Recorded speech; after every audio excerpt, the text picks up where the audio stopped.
Olá, meu querido, minha querida, como você está? Mais um dia nós estamos aqui juntos para refletirmos na palavra de Deus, essa palavra que é luz para as nossas vidas, que ilumina os nossos caminhos, essa palavra que vem junto com o Espírito Santo guiando as nossas vidas.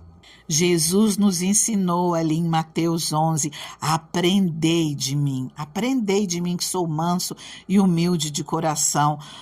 Deus, ele nos ensina na palavra dele, ali no livro de Oséias 4, 6, no capítulo 6 também, para nós conhecermos ao Senhor.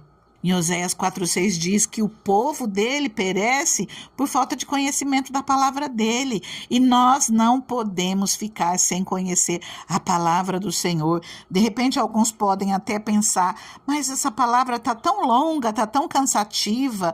Nós estamos aqui para ver a palavra do Senhor, porque essa palavra do Senhor, ela não muda. E cada palavra escrita, diz ali no livro de Romanos, cada palavra escrita por nosso ensino foi escrito. Então nós precisamos refletir na palavra de Deus. Não é aquela que nós escolhemos, mas aquela que o Senhor nos direciona, que o Senhor nos conduz através dela. Às vezes dói um pouquinho, igual a palavra de ontem. O Senhor, ele disciplina o filho que ele ama, e é difícil ser disciplinado, mas glória a Deus por isso, porque se nós vivermos soltos, se nós fizermos da maneira que nós desejamos, segundo o nosso querer, segundo a nossa vontade, nós nos afastamos do caminho do Senhor, nós vamos vivendo o nosso querer e não o de Deus, e nós precisamos estar atentos a isso, e pedir para que o Senhor nos faça cheios do pleno conhecimento da vontade dele para as nossas vidas, e que nós possamos ser conduzidos pelo Espírito Santo em todo o tempo na nossa caminhada, que cada dia nós sejamos mais cheios dos frutos do Espírito. Nesses dias nós estamos vendo a história de Davi, ela já está se encerrando. Nós vimos alguns pontos principais, vários ainda ficaram para trás, porque é muita coisa, mas deu para a gente dar uma pincelada, olhar para a vida desse homem segundo o coração de Deus. Queridos, uma das coisas era um coração voltado para o Senhor, um coração de adorador que se arrependia dos seus maus caminhos, das suas falhas, dos seus pecados. Errar, ele errava, mas ele ia para os pés do Senhor e pedia a bondade e a misericórdia de Deus. E Deus olhava para o coração dele e realmente ele via um arrependimento genuíno, porque Saul ele também pediu perdão, mas o Senhor não encontrou arrependimento. Então a diferença nas nossas vidas é quando nós vamos para os pés do Senhor e nós clamamos a Ele, nós pedimos a misericórdia. E às vezes tem momentos que o nosso coração está até meio duro e nós vamos lendo a palavra do Senhor. Cada vez que você para, que você tira um tempo, você começa a ler nessa palavra, você pode estar triste, angustiado, bravo, de repente até bravo com Deus, e você começa a ler a palavra do Senhor, ou de repente você vai para a igreja, você vai para um culto, você vai buscar o Senhor, você vê uma ministração, e você começou ali com o coração duro, e quando você termina, o seu coração já está todo quebrantado e você está ali de coração aberto para Deus e pede perdão das suas falhas, dos seus erros. Quando nós lemos a palavra de Deus, nós estamos dando espaço para o Espírito Santo trabalhar nas nossas vidas. Queridos, e agora nesse finalzinho nós vamos ver um pouquinho mais desse lado adorador de Davi. Davi era um adorador. Um dos seus primeiros atos como rei foi trazer a arca da aliança de volta para Jerusalém. E ele fez isso com o coração alegre, dançando, celebrando perante o Senhor. Davi, nesse dia, ele ofereceu holocaustos, sacrifícios de comunhão. Ele abençoou o povo em nome do Senhor.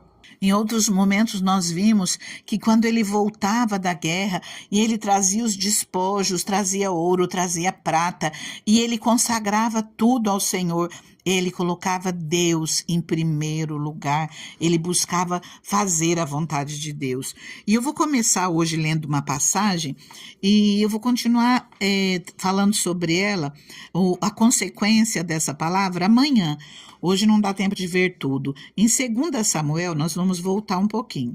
Em 2 Samuel, no capítulo 7, logo após a parte em que Davi traz a arca da aliança de volta a Jerusalém, ocorre uma promessa de Deus a Davi. Olha só, 2 Samuel 7. O rei Davi já morava em seu palácio e o Senhor lhe dera descanso de todos os inimigos ao redor. Certo dia ele disse ao profeta Natã: aqui estou eu, morando num palácio de cedro, enquanto a arca de Deus permanece numa simples tenda. Natã respondeu ao rei: faze o que tiveres em mente, pois o Senhor está contigo. E naquela mesma noite o Senhor falou a Natã: vá dizer a meu servo Davi que assim diz o Senhor: você construirá uma casa para eu morar? Não tenho morado em nenhuma casa desde o dia em que tirei os israelitas do Egito. Tenho ido de uma tenda para outra, de um tabernáculo para o outro. Por onde tenho acompanhado os israelitas, alguma vez perguntei a algum líder deles, a quem ordenei que pastoreasse Israel, o meu povo: por que você não me construiu um templo de cedro? Agora, pois, diga ao meu servo Davi: assim diz o Senhor dos Exércitos: eu o tirei das pastagens, onde você cuidava dos rebanhos para ser o soberano de Israel, meu povo. Sempre estive com você por onde você andou, e eliminei todos os seus inimigos. Agora eu o farei tão famoso quanto os homens mais importantes da terra. E providenciarei um lugar para Israel, meu povo, e os plantarei lá para que tenham o seu próprio lar e não mais sejam incomodados. Povos ímpios não mais os oprimirão como fizeram no início, e têm feito desde a época em que nomeei juízes sobre Israel, meu povo. Também subjugarei todos os seus inimigos. Saiba também que eu, o Senhor, lhe estabelecerei uma dinastia. Quando a sua vida chegar ao fim e você descansar com os seus antepassados, escolherei um dos seus filhos para sucedê-lo. Um fruto do seu próprio corpo, eu estabelecerei o reino dele. Será ele quem construirá um templo em honra ao meu nome, e eu firmarei o trono dele para sempre. Eu serei seu pai, e ele será meu filho. Quando ele cometer algum erro, eu o punirei com o castigo dos homens, com açoites aplicados por homens. Mas nunca retirarei dele o meu amor, como retirei de Saul, a quem tirei do seu caminho. Quanto a você, sua dinastia e seu reino permanecerão para sempre diante de mim. O seu trono será estabelecido para sempre. E Natã transmitiu a Davi tudo o que o Senhor lhe tinha falado e revelado. Olha o coração desse servo do Senhor. Ele deseja fazer algo que nunca houve para o Senhor aqui na terra. Ele deseja construir um templo para o nosso Deus. Ele quer realmente fazer aquilo que for o melhor para o Senhor. E o Senhor se agrada daquilo que Davi tem no coração. E ele coloca uma promessa tão maravilhosa para Davi e para os descendentes dele. Quanto à sua dinastia, quanto a você e a sua dinastia e seu reino permanecerão para sempre diante de mim. O seu trono será estabelecido para sempre. Aí nós vamos lá no livro de Mateus, no capítulo 1, onde inicia o Novo Testamento, onde inicia o tempo de Jesus aqui nessa terra. A palavra nos diz... No capítulo 1, nós não vamos ler tudo, mas eu convido você a ler na sua casa. Capítulo 1, no versículo 6, diz assim: e Jessé, é o pai de Davi, né? E Jessé gerou o rei Davi. Davi gerou Salomão, cuja mãe tinha sido mulher de Urias. Salomão gerou Roboão. Roboão gerou Abias. E continua, até que no versículo 16 diz: E Jacó, um outro Jacó, claro, e Jacó gerou José, marido de Maria, da qual nasceu Jesus, que é chamado Cristo. Queridos, aqui o Senhor nos mostra que a linhagem de Davi permanece para sempre, porque Jesus é incluído nessa linhagem. Mesmo que os descendentes de Davi tenham ido até o exílio, mas ainda assim o Senhor não os desamparou. Eles foram porque se afastaram do caminho do Senhor. Mais uma vez, fizeram aquilo que desagradava a Deus. E Deus permitiu que viessem as consequências sobre a vida deles, mas o Senhor não retirou o zelo de sobre a vida deles. Eles não deixaram de ser o povo escolhido do Senhor. Nessa palavra nós vemos que o Senhor não permite que Davi construa o templo para adorar o Senhor, porém diz que o filho dele fará isso. Queridos, porém, algo que vale ser destacado sobre Davi e que quase não vemos sendo observado é que desde os dias de Josué, em que ele liderava o povo para conquistar a terra de Canaã, nunca a totalidade do território que Deus prometeu para o povo dele, para o povo de Israel, para o povo que havia andado pelo deserto, nunca a totalidade do território havia sido tomada por completo. Os cananeus permaneceram em muitos lugares. O povo de Israel meio que se acomodou, desistiu de lutar. Entretanto, Davi tinha o coração queimando por Deus. Ele foi o primeiro a levar Israel a vencer e subjugar todos os inimigos, de maneira que quando Salomão assume o trono, não havia mais inimigos, havia paz. As guerras que Davi travou não era algo sem propósito, mas parte de um plano de Deus.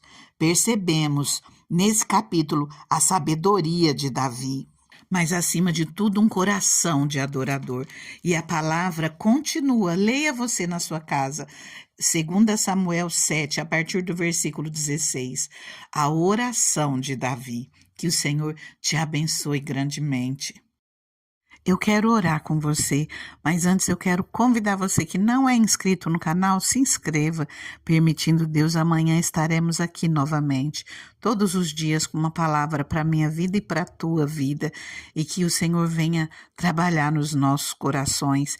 Já peço a você compartilhe essa palavra com alguém, deixa o seu like, o seu joinha, deixa o seu comentário, que Deus te abençoe por isso. Agora vamos orar? Deus maravilhoso, Deus soberano, como é bom, Pai, nós termos o Teu cuidado conosco, Pai, nós termos o Senhor como Deus das nossas vidas. Ah, Deus soberano, Deus maravilhoso, que essa Tua paz, Deus, que excede toda a nossa compreensão, venha guardar os nossos corações, não apenas hoje, todos os dias da nossa vida, Pai. Nos dê paz, Senhor, nos dê sabedoria, Pai, nos guia, Senhor, meu Deus, no nosso dia a dia. Deus, nós precisamos de Ti, Pai. Nós queremos sim, Senhor, ser verdadeiros adoradores, Pai, que Te adorem em espírito e em verdade. Nós precisamos de Ti, Pai, que o Teu Espírito Santo esteja conosco, nos conduzindo em todo o tempo. Pai, nós precisamos de Ti, Senhor, nas nossas necessidades, Pai. O Senhor sabe, Deus, tudo aquilo que nós temos vivido, tudo aquilo que nós temos enfrentado. Nós pedimos, Deus, que o Senhor esteja conosco em todo o tempo, que a Tua bênção esteja sobre as nossas vidas, que o Senhor confirme as obras das nossas mãos. Pai, nos guarda, nos proteja, nos abençoa, nos livra de todo mal, Senhor, nos livra da tentação, Pai. Se conosco, Deus. Nós colocamos, Pai, tudo aquilo, Senhor, meu Deus, que nós ansiamos, Deus, tudo aquilo que nós necessitamos, os nossos sonhos, os nossos projetos nas Tuas mãos e pedimos, Senhor, entra, Pai, com a Tua mão maravilhosa, entra com providência, abre os céus, Deus, sobre as nossas vidas, Pai, e opera, Senhor, em nós, Pai.